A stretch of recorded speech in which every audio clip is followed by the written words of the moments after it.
अच्छा, ये आपके पास क्वेश्चन नंबर 3 है, जिसमें आपको कह रहा है कि product of two polynomial that is given in the question and HCF is also given in the question, we need to find the value of LCM।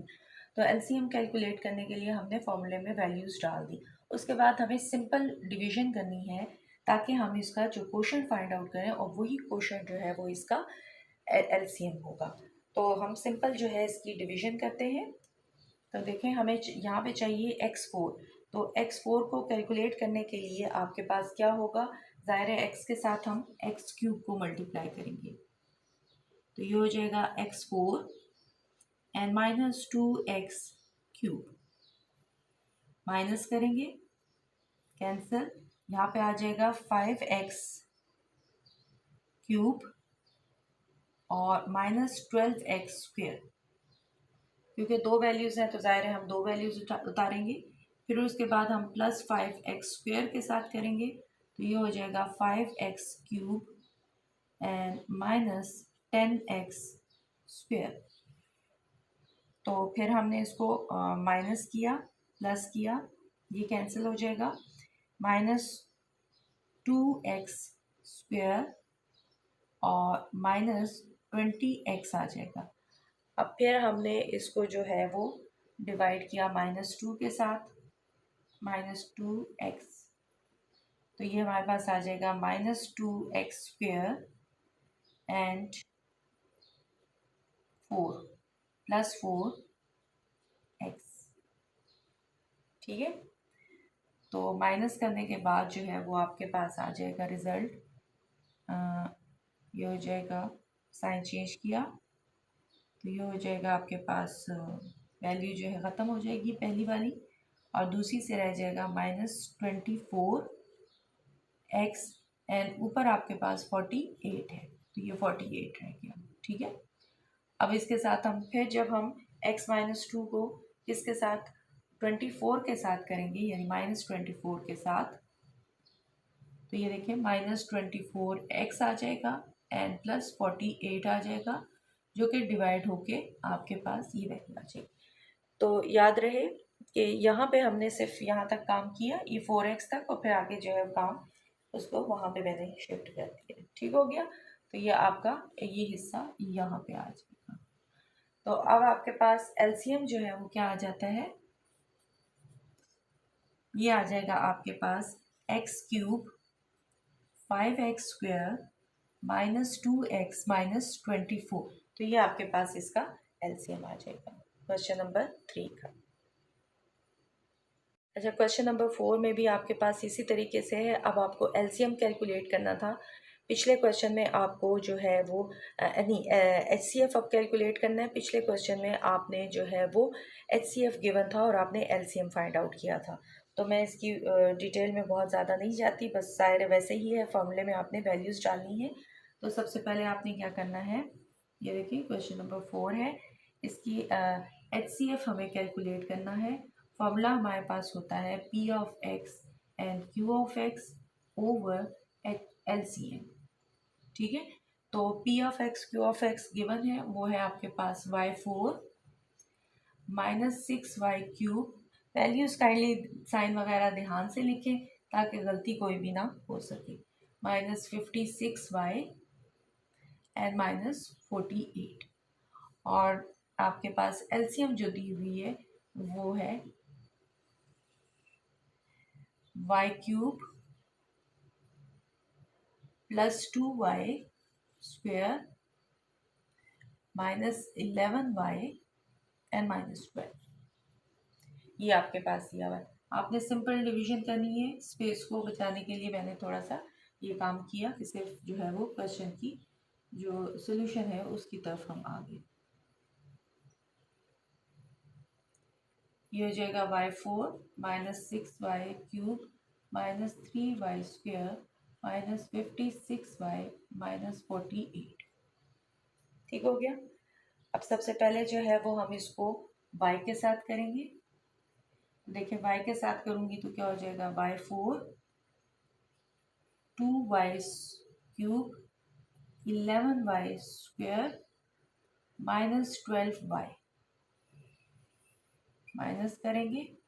ठीक है, ये कैंसिल हो जाएगा, रह जाएगा आपके पास 8y³ plus 8y² minus 44y and 48।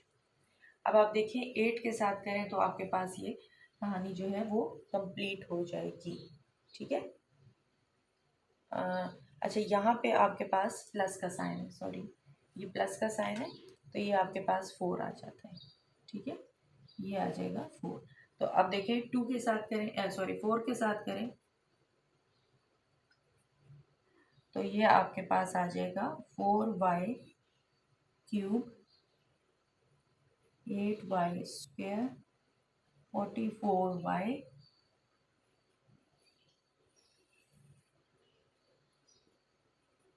ठीक है, तो आपके पास HCF जो है वो आ जाएगा y+4। ये रिक्वायर्ड है। ठीक हो गया। अब आप देखें आपके पास क्वेश्चन नंबर 5 है, जिसमें एक पोलिनोमियल आपको दी हुई है जो कि है x4 + x, और दूसरी आपके पास HCF दिया हुआ है, और तीसरी वैल्यू जो है वो आपके पास LCM दी हुई है। और आपको कहता है कि आप दूसरी पोलिनोमियल जो मिसिंग है वो कैलकुलेट कर दें। तो इसके लिए आपने क्या करना है, सबसे पहले HCF लिख लेते हैं, वो है x+1। उसके बाद LCM जो उन्होंने हमें दिया हुआ है which is x³ + 1 and x4 + x³ - x - 1 लिख लेते हैं। और एट द एंड जो है वो पोलिनोमियल जो उन्होंने दी हुई है x4 and x³ and +x and +1। अच्छा, अब हम इसको जो है वो सॉल्व कर सकते हैं दो तरीक़ों से। अगर मैं इन दोनों को मल्टीप्लाई करूँ तो मेरे पास एग्जैक्टली सेम जो है वो यही वैल्यू आ जाएगी। तो सिंपली मैं इन दोनों को मल्टीप्लाई जब करती हूँ तो ये देखें x4 एंड +x आ जाएगा, और फिर आ जाएगा x³ एंड +1 आ जाएगा। ठीक है, सिंपल मैंने इन दोनों को मल्टीप्लाई किया, और ये x4 + x³ - x - 1 इसको एज इट इज़ छोड़ दिया। और डिनोमिनेटर में भी देखें, आप रीअरेंज करके अगर लिखें तो एग्जैक्टली सेम वैल्यू आ जाती है। तो ये कैंसिल हो जाएगा, आपके पास रह जाएगा x4 + x³ - x - 1। तो यही आपके पास वो दूसरी पोलिनोमियल है जिसका वो पूछ रहा था। तो ये आपके पास रिक्वायर्ड इसका आंसर है। ठीक हो गया। अब आपके पास क्वेश्चन नंबर 6 है, सारा डेटा इसमें गिवन है। HCF जो है वो आपके पास x - 1 है।